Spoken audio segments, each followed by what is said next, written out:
அனைவருக்கும் வணக்கம். இந்த படக்குழுவை வாழ்த்தி பேசுறதுக்காக என்னை கூப்பிட்டுருக்காங்க. உண்மையிலேயே படக்குழுவை வாழ்த்துறதுக்கு நான் வரவில்லை. ஏன்னா இந்த படக்குழுவிலேருந்து நானும் ஒருத்தன் தான். இந்த படக்குழுவை விட்டு வெளியில் போகலை. நான் இந்த படத்தின் இயக்குனர், தயாரிப்பாளர், ஹீரோ எல்லாமே எனக்கு ஒரு தம்பி முறையில் தான். அந்த அளவுக்கு அவர் கூட நான் ஒரு ஐக்கியமாக எல்லாத்துலேயும் அவரோட இருந்துகிட்டு இருக்கேன்.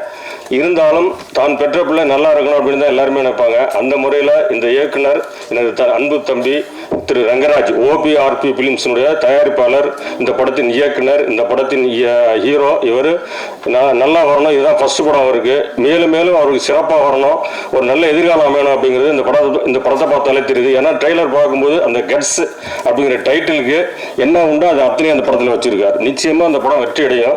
அதாவது ஒரு படம் எடுக்கிறது மட்டும் பெருசு இல்லை. இந்த படத்துக்கு அப்புறம், அதாவது இந்த இதெல்லாம் முடிஞ்சதுக்கு அப்புறம் இதுக்கு பின்னாடி தான் நிறைய வேலைகள் இருக்கு. அதாவது ஒரு புறநானூற்று பாடலில் சொல்லுவாங்க, ஈன்று புறந்தருதல் என் தலை கடனே, சான்றோனாக்குதல் தந்தைக்கு கடனே, வேல்வெடுத்து கொடுத்தல் கொள்ளற்கு கடனே. அந்த மாதிரி இந்த டைரக்டர் இந்த படத்தை வெளியில கொண்டு வரதுக்கு என்ன அதை செஞ்சுட்டாரு. இனிமேல் இந்த படம் நல்லபடியா தியேட்டர்ல ஓடி அவருக்கு நல்ல வருவாயும் தேடி தரணும், அவருக்கு புகழையும் தேடி தரணும். அந்த புகழ் வருவாய் ரெண்டுமே தேடி தர்றது நம்ம தான் தேடி தரணும். அவரை சான்றோன் ஆக்க வேண்டியது நம்மளுடைய முதல் கடமை. நிச்சயம் நீங்க எல்லாம் அதுக்கு ஒத்துழைப்பீங்க. ஏன்னா இங்க ஊடக நண்பர்கள் வந்திருக்கீங்க, பத்திரிகையாளர் வந்திருக்கீங்க, எல்லாமே எல்லாம் அவருக்கு ஒத்துழைப்பு கொடுக்கணும். அதாவது ரிவ்யூ வைஸ் இந்த படத்துக்கு நீங்க நல்லது தான் கொடுப்பீங்க. அதே மாதிரி எல்லாரும் பப்ளிக் எல்லாமே தியேட்டர்ல போய் இந்த படத்தை பார்த்து நல்ல வருவாய் ஈட்டி தரணும். மேற்கொண்டு இந்த மாதிரி படங்கள் நிறைய செய்யணும் அப்படின்னு என்னுடைய விருப்பம். இந்த படம் டைட்டில் வைக்கிறதுக்கு அவர் வரும்போது நல்லா ஹீரோ மாதிரி இருந்தாரு. இப்போ அவ்வளவு தூரம் கஷ்டப்பட்டதுனால அவர் ஆளு கொஞ்சம் டல்லா இருக்காரு. ஏன்னா இந்த படத்துக்காக அவர் என்ன சிரமப்பட்டு இருக்காரு அப்படிங்கிறது, என்ன ஒர்க் பண்ணியிருக்காரு அப்படிங்கிறது இந்த ட்ரெய்லரை பார்க்கும்போது எனக்கு தெரியுது. ஏன்னா ஆரம்பத்திலேருந்து அவர் பார்த்துட்டு இருந்ததுனால இப்போ இருக்கிற அவருடைய முகத்துக்கும் முன்னாடி இந்த முகத்துக்கும் அந்த வித்தியாசம் தெரியுது. அவருடைய இந்த கடின உழைப்பு நிச்சயமா ஒரு நல்ல பலன் தரணும். அந்த பலன் உங்க மூலியமா கிடைக்கும் அப்படிங்கிற நம்பிக்கை இருக்கு. இந்த படத்தில் நடிச்சிருக்க கதாநாயகி நல்லா நடிச்சிருக்காங்க. இந்த படத்தின் இசையமைப்பாளர் ஒரே ஒரு பாட்டு தான் பண்ணியிருந்தாலும் நிச்சயமா ஒரு பானை சோற்றுக்கு ஒரு சோறு தான் போதும் அப்படிங்கிற மாதிரி இந்த ஒரு பாட்டை வச்சு அவருடைய திறமை என்னங்கிறது தெரியுது. நிச்சயமா அவருக்கு நல்ல எதிர்காலம் அமையணும் அப்படின்னு நான் அவருக்காக வேண்டிக்கிறேன். இந்த படம் நிச்சயம் வெற்றியடையும். வெற்றியடைகிறதுக்கு என்னுடைய வாழ்த்துக்களை தெரிவிச்சுக்கிறேன். அது அன்பு தம்பி ரங்கராஜ் அவர்களுக்கு என்னுடைய தனிப்பட்ட முறையில் வாழ்த்துக்களை தெரிவித்து எல்லாம் இந்த படக்குழுவினருக்கு அந்த வாழ்த்துக்களை தெரிவிச்சுக்கிறேன். ஏன்னா இந்த படக்குழுவினருக்கு தெரிவிச்சுக்கிற வாழ்த்துங்கிறது எனக்கு நானே சொல்லிக்கிற மாதிரி வாழ்த்து. நன்றி, வணக்கம். Thank you sir. அடுத்ததான் இங்கே பேச போகிறவங்களை நம்ம பல ஆண்டு காலமாக டிவியில் படங்களில் பார்த்துட்டு வரோம், நம்ம அப்பா அம்மா காலத்துலேருந்து. ஆனால் நம்ம பார்த்தா கூட அவங்கள ஒரு கதாநாயகியாக ஒரு ஓகே இந்த ஹீரோயின்ல இந்த படம் பண்ணியிருக்காங்க அப்படிலாம் தோணாது. என்ன தோணும்னா என்ன கேரக்டராக அவங்க இருக்காங்களோ அந்த கேரக்டராக மட்டும்தான் தோணும். ஏன்னா அந்த அளவுக்கு மேமுடைய பர்ஃபார்மன்ஸ், அந்த அளவுக்கு ஒரு இன்வால்வ்மெண்ட் இருக்கும். இப்போ படங்கள் தாண்டி சீரியலில் பார்த்தீங்கன்னா ஒவ்வொரு நாளும் நம்மளோட இணைந்து அவங்க வாழ்ந்துட்டு இருக்காங்க அப்படின்னே சொல்லலாம். ஸோ ஸ்ரீலேகா மேம் சில வார்த்தைகளை பேசுமாறு அன்புடன் கேட்டுக்கொள்கிறோம்.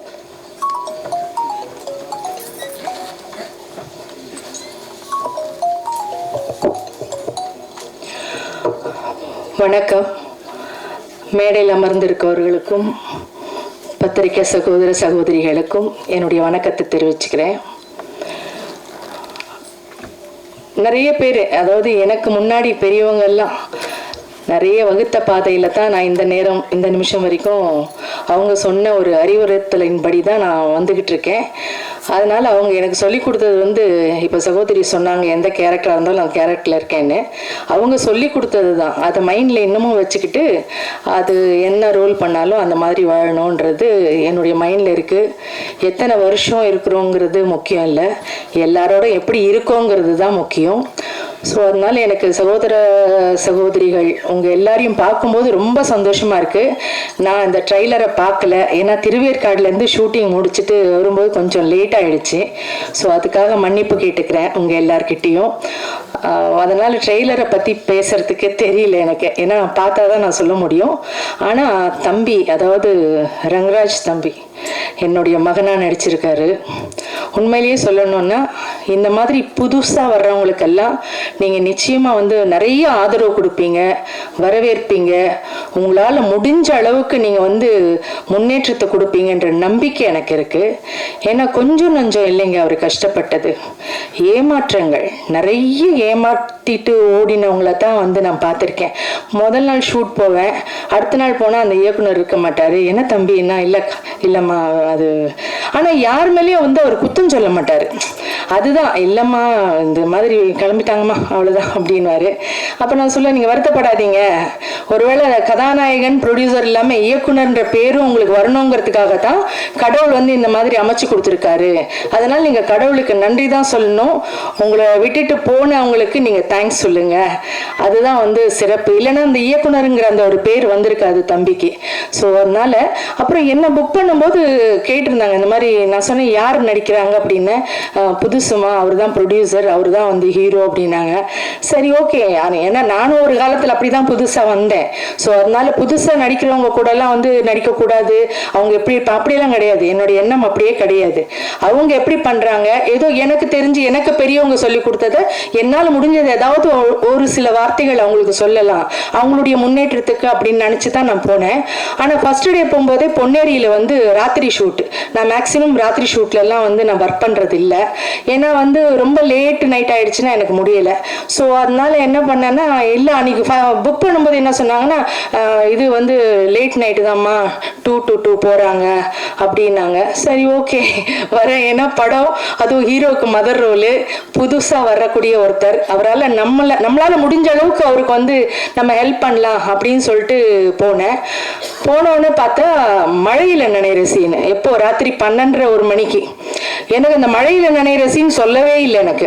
ஏன்னா மழையில் நனைகிற சீனுன்னு சொன்னால் அதுக்கு தகுந்த மாதிரி நமக்கு தேவைகள் என்னென்னமோ அந்த ட்ரெஸ் அதெல்லாம் எடுத்துகிட்டு போகலாம். ஒன்றுமே சொல்லலை. என்னப்பா மழையில் என்ன, ஐயோ அம்மா உங்களுக்கு சொல்லலையாம்மா அவங்க, ஐயோ சாரிம்மா அத்தனை சாரி. நான் காரில் கிளம்பி ஷூட்டிங் முடிஞ்சு திரும்பி வர்ற வரைக்கும் அத்தனை மன்னிப்பு கேட்டுட்டு இருந்தார். நான் சொன்னேன், ஐயோ அத்தனை மன்னிப்பு கேட்க வேண்டிய அவசியமே இல்லை தம்பி, வந்துட்டோம் நடிச்சிட்டோம். ஏன்னா வந்ததுக்கு அப்புறம் வந்து பண்ண மாட்டேன்லாம் சொல்ல முடியாது, நடிச்சிட்டோம். அதனால நீங்க அதை பத்தி எல்லாம் ஒண்ணுமே அதை முதல்ல நீங்க இந்த மன்னிப்பு கேட்கறத விடுங்க அப்படின்னு. அதே மாதிரிங்க உண்மையிலேயே நான் வந்து இந்த தம்பி நடிக்கும் போது அந்த ஒரு மழை சீன்ல நான் அவர் செத்து போற மாதிரி ஒரு சீனு. அதுல பாத்தீங்கன்னா உண்மையிலேயே நான் வந்து ஒரு புதுசா வந்த ஆர்டிஸ்ட் மாதிரி எனக்கு தெரியல. ஏன்னா அந்த அளவுக்கு ஸ்ட்ரெயின் பண்ணி அந்த அளவுக்கு வந்து ஒரு பொறுப்பா அந்த அளவுக்கு அந்த வந்து அடுத்த ஆர்டிஸ்டுங்களுக்கும் அந்த கஷ்டத்தை கொடுக்க கூடாது, தன்னால் அவங்களுக்கும் கஷ்டம் ஏற்படக்கூடாதுன்ட்டு நினைச்சு அந்த ஒவ்வொரு கேரக்டர் அந்த ஒவ்வொரு சீனும் வந்து அந்த அளவுக்கு பிரமாதமா பண்ணியிருக்காரு. உண்மையா ஒரு மகன்னா மகன் மாதிரியே நடிச்சிருக்காரு. ஸோ அதனால உண்மையா நான் அதுல வந்து நடிக்கும் போது எனக்கு அவரு மகனா நடிக்கிறாருன்னு எனக்கு தெரியல. உண்மையா நானும் அவரும் வந்து அம்மா பிள்ளையா தான் வாழ்ந்தோம். அதுல உண்மையிலேயே எனக்கு ரொம்ப சந்தோஷம். அதனால அவருடைய எனக்கு டைட்டில் வந்து முந்தா நேத்து தான் வந்து தானு அண்ணா தான் வந்து டைட்டில் வந்து ஓபன் பண்ணாரு. அப்போ நான் படம் அப்பதான் எனக்கு டைட்டிலே தெரியும். ஏன்னா டைட்டில் யாருக்குமே தெரியாது. அப்போ டைட்டில் பார்த்த உடனே தம்பி வந்து எனக்கு அனுப்பிச்சிருந்தார் வாட்ஸ்அப்பில், அம்மா இது மாதிரி தான் டைட்டிலு அப்படின்னு சொல்லிட்டு. பார்த்தா கட்ஸ். அந்த டைட்டிலுக்கு ரொம்ப பொருத்தமான ஒரு ஆசாமி யாருன்னா ரங்கராஜ் தான். அதில் எந்த விதமான மாற்று கருத்துமே கிடையாது.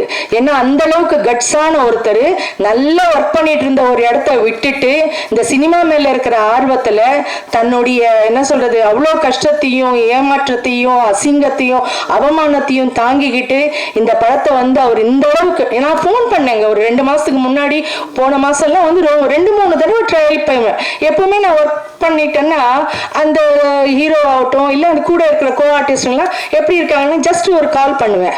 தம்பிக்கு 2 மாசமா ஃபோன் பண்றேன், ஃபோனே எடுக்கல. எனக்கு ஏன் தம்பி எடுக்க மாட்டேங்கிறாரு, என்ன எம்எல்ஏ ஏதாவது வருத்தமா கோவமா என்னாச்சு, என்ன படம் ரிலீஸ் பண்ண முடியலையா, ஏன் எதுக்குன்னு மண்டையை போட்டு பிச்சுக்கிறேன். அதுக்கப்புறம் வந்து தம்பி வந்து அன்னைக்கு ஃபோன் பண்ணி இந்த மாதிரி இல்லை வந்து படம் ரிலீஸ்க்காக தான் நான் கொஞ்சம் வந்து அலைஞ்சிட்டு இருந்தேன், அதனால தான் உங்கள் ஃபோன் எடுக்கல, சாரி தப்பா எடுத்துக்காதீங்கம்மா, இப்போ வந்து எல்லாத்தையும் நல்லபடியாக முடிச்சுட்டேன், நாளைக்கு வந்து இந்த மாதிரி தானு அண்ணன் கிட்ட போயிட்டு டைட்டில் வைக்கிறோம் அப்படின்னோடனே, ஓ இதுக்காக தானப்பா, நீ அதெல்லாம் கவலையே படாத, நிச்சயமா ஒரே ஒரு விஷயம்ப்பா, நம்ம இந்த இடத்துல வந்து சாதிக்கணுங்கிற விஷயம் இருந்தா தான் கடவுள் வந்து நம்மளை இங்க கூட்டிட்டு வருவாரு. இல்லைன்னா வேற ஏதாவது நீ ஒர்க் பண்ற இடத்துலயே ஒர்க் பண்ணிட்டு அங்கேயே ஹாயா இருந்திருக்கலாமே, இங்க வர வேண்டிய அவசியமே இல்லையே.